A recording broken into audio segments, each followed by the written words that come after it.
नमस्कार, स्वागत है आप सभी का हिस्ट्री 360 चैनल में। मैं रवि कुलरिया, हिस्ट्री लेक्चर राजस्थान से। आज के इस वीडियो में मैं रिव्यू करूंगा अरविंद भास्कर की पुस्तक विश्व इतिहास का। इस पुस्तक के बारे में काफी दिनों से रिक्वेस्ट आ रही थी और राजस्थान में वस्तुनिष्ठ प्रश्नों वाले एग्जाम्स के लिए विश्व इतिहास की सबसे पॉपुलर बुक मानी जाती है, तो इसीलिए बार बार इसके बारे में पूछा जा रहा था। और यदि इसकी पुराने एडिशन से इसकी तुलना करें तो लगभग 3-4% मैटर इसमें ज्यादा बताया जा रहा है, हालांकि मेरे पास इसका पुराना एडिशन नहीं है। इसके लेखक है अरविंद भास्कर, जो कि राजस्थान के सीकर जिले में प्रधानाचार्य यानी प्रिंसिपल के पद पर कार्यरत हैं। और इस पुस्तक का मूल्य है 300 रुपए। ऑरेंज पब्लिकेशन की ओर से ये आती है। अब यदि आप इसको अमेजॉन फ्लिपकार्ट पर खरीदेंगे तो 300 रुपए और साथ में आपको डिलीवरी चार्जेस भी 50-60 रुपए देने पड़ेंगे। इसके अलावा राजस्थान के कुछ बुक स्टोर हैं जो ऑनलाइन बुक्स भी प्रोवाइड करवाते हैं, या इसको आप ऑफलाइन ले सकते हैं, तो शायद आपको थोड़े से कम रुपए में ये मिल जाएगी। अब इसकी विषय सूची मैं आपको दिखाऊं, उसके बाद में बात करेंगे कि इसके कंटेंट की कैसा है, किन एग्जाम्स के लिए इंपॉर्टेंट है। यहां ज्यादातर टॉपिक्स वो शामिल करने का प्रयास किया गया है जो राजस्थान में फर्स्ट ग्रेड के एग्जाम के लिए, फर्स्ट ग्रेड टीचर के एग्जाम के लिए और असिस्टेंट प्रोफेसर के एग्जाम के लिए जो इंपॉर्टेंट है वो टॉपिक्स शामिल करने का प्रयास किया गया। यहां आप देख सकते हैं ज्यादातर पुस्तकों में आपको पुनर्जागरण से शुरुआत मिलती है वर्ल्ड हिस्ट्री की, लेकिन उससे पहले यहां पर चीन की सभ्यता, मिस्र की सभ्यता, ये जो सभ्यताएं दे रखी हैं और ईसाई और इस्लाम धर्म के बारे में जानकारी दे रखी है। फिर पुनर्जागरण से इसकी शुरुआत होती है और वो वही टॉपिक्स हैं। और द्वितीय विश्व युद्ध और द्वितीय विश्व युद्ध के बाद के कुछ टॉपिक्स इसमें दे रखे हैं। अब यदि मैं दिखाऊं तो आपको पुनर्जागरण से दिखाना शुरू करूं, उससे पहले पेपर क्वालिटी के बारे में बताऊं तो पेपर क्वालिटी एवरेज है, लेकिन प्रिंटिंग अच्छी है, पढ़ने में आपको कोई प्रॉब्लम नहीं आएगी। ये पुस्तक लगभग 500 पेज की है और इसमें फैक्ट्स को प्रधानता दी गई है, यानी मेनली फैक्ट्स को ज्यादा से ज्यादा शामिल करने का प्रयास किया गया है ताकि मल्टीपल चॉइस क्वेश्चंस वाले एग्जाम में ज्यादा से ज्यादा क्वेश्चन आ सकें। यदि मैं आपने मेरे पुराने रिव्यू देखे हैं या आपने पप्पू सिंह प्रजापति की पुस्तकें पढ़े हैं तो ये कुछ उसी प्रकार की पुस्तक है कि मल्टीपल चॉइस क्वेश्चंस वाले एग्जाम में ज्यादा से ज्यादा क्वेश्चन जिस बुक में से आए उनमें इनकी निश्चित रूप से गणना की जा सकती है और सबसे ज्यादा जो क्वेश्चन है वो इस बुक में से आते हैं। अभी मैं आपको जैसे यहां पर दिखा देता हूं पुनर्जागरण के बारे में या रोम की सभ्यता। पुनर्जागरण से शुरुआत कर देते हैं। चलिए, पुनर्जागरण के कुछ टॉपिक्स मैं आपको दिखा देता हूं। यहां देखिए,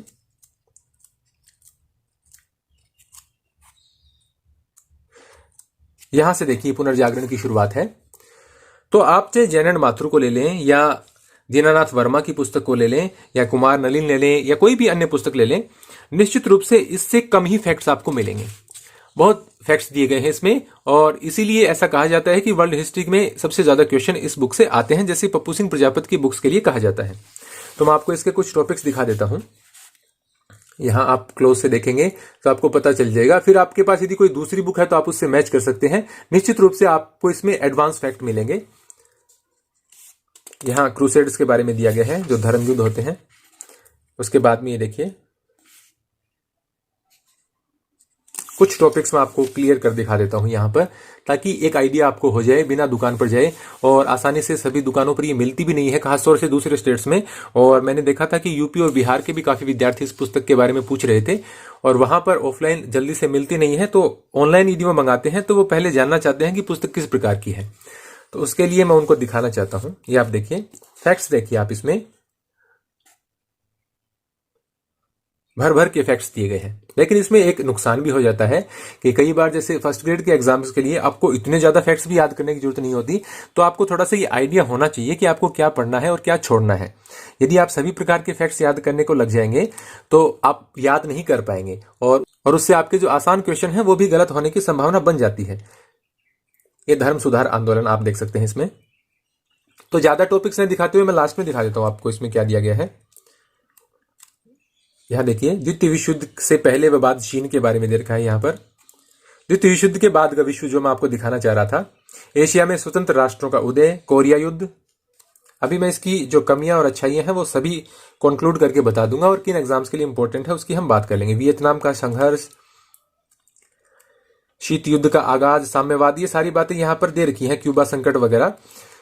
अब यदि आप ये सोच रहे हैं कि आपको यूपीएससी या स्टेट सिविल सर्विसेज के मेंस के एग्जाम के लिए ज्यादा इंपॉर्टेंट है, तो मैं कहूंगा कि यूपीएससी में जो प्रश्नों का स्टैंडर्ड है वो बहुत ज्यादा होता है और इसमें उस प्रकार के प्रश्नों को सही रूप से समझाने का प्रयास न करते हुए इसमें फैक्ट्स को प्रधानता दी गई है, यानी फैक्ट्स ज्यादा से ज्यादा शामिल करने का प्रयास किया गया है। इस लिहाज से मैं इतना जरूर कहूंगा कि जैसे राजस्थान में फर्स्ट ग्रेड के एग्जाम में आती है यहां पर वर्ल्ड हिस्ट्री, और इसके अलावा असिस्टेंट प्रोफेसर के एग्जाम में भी वर्ल्ड हिस्ट्री आती है, तो उन दोनों एग्जाम्स के लिए तो बहुत अच्छी बुक है। और यदि किसी अन्य स्टेट के मामले में यदि बात करें तो जैसे यूपी पीजीटी में नहीं आती है, अभी सिलेबस मैंने देखा था उसमें नहीं थी, लेकिन अन्य किसी स्टेट में यदि पीजीटी वगैरह के एग्जाम में यदि आपके वर्ल्ड हिस्ट्री में अच्छे खासे क्वेश्चन आते हैं तो निश्चित रूप से आप इस बुक को पढ़ सकते हैं। ये तो तय है कि आप जो अन्य पुस्तकें मार्केट में आती हैं उनमें से सबसे ज्यादा क्वेश्चन इस पुस्तक में से आएंगे, लेकिन आपको थोड़ा सा ये समझना है कि यदि ज्यादा स्टैंडर्ड के क्वेश्चन नहीं आते हैं तो आप इस पुस्तक को अवॉइड कर सकते हैं। उसकी बजाय आप जो शॉर्ट में जो बुक्स आती हैं वो पढ़ सकते हैं, जैसे दृष्टि वाली पढ़ सकते हैं, या जो एनसीईआरटी की जो विश्व इतिहास के विषय 11th क्लास में चलती है वो पढ़ सकते हैं। उनके माध्यम से आप तैयारी कर सकते हैं। इतने ज्यादा फैक्ट्स आपको याद करने की जरूरत नहीं होती, लेकिन ये तय है कि फैक्ट्स के मामले में इससे बेहतर पुस्तक मौजूद नहीं है। तो आप फर्स्ट ग्रेड के लिए या असिस्टेंट प्रोफेसर के लिए तैयारी कर रहे हैं तो निश्चित रूप से आप इस बुक के लिए जा सकते हैं। अब बात करते हैं इनकी कमियों की। एक तो असिस्टेंट प्रोफेसर के लिए कुछ लोग कह रहे थे कि इसमें जो कुछ टॉपिक्स उन्होंने बताए वो इसमें नहीं है, तो वो आप दीनानाथ वर्मा की पुस्तक से पढ़ सकते हैं। उसका रिव्यू मैं थोड़ी देर में कर दूंगा।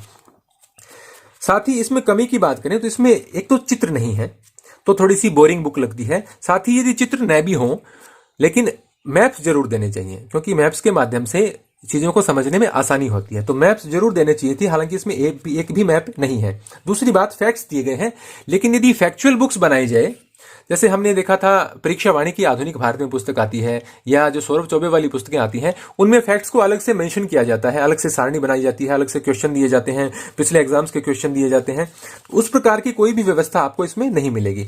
इसमें ज्यादा से ज्यादा फैक्ट्स को सीधा ही एक घटनाक्रम के रूप में लिखकर और उनको बताने का प्रयास किया गया है। तो आपको जो महत्वपूर्ण फैक्ट्स हैं उनको अंडरलाइन वगैरह करके या हाईलाइटर का इस्तेमाल करके उनको थोड़ा सा अपने हिसाब से व्यवस्थित करना पड़ेगा, ताकि आप जब रिवीजन करें तो आपको ज्यादा दिक्कतों का सामना न करना पड़े। बाकी मेरी ओपिनियन में मल्टीपल चॉइस क्वेश्चंस वाले एग्जाम के लिए, जहां पर स्टैंडर्ड के क्वेश्चन आते हैं, उन एग्जाम्स के लिए निश्चित रूप से सबसे बेहतर बुक है फैक्ट्स को याद करने के लिए। तो ये था मेरा रिव्यू अरविंद भास्कर की पुस्तक विश्व इतिहास के लिए। मेरी राय में मल्टीपल चॉइस क्वेश्चंस वाले एग्जाम के लिए, खासतौर से फर्स्ट ग्रेड पीजीटी में जहां पर वर्ल्ड हिस्ट्री आती है, और असिस्टेंट प्रोफेसर के लिए, उनके लिए बेहतर बुक है।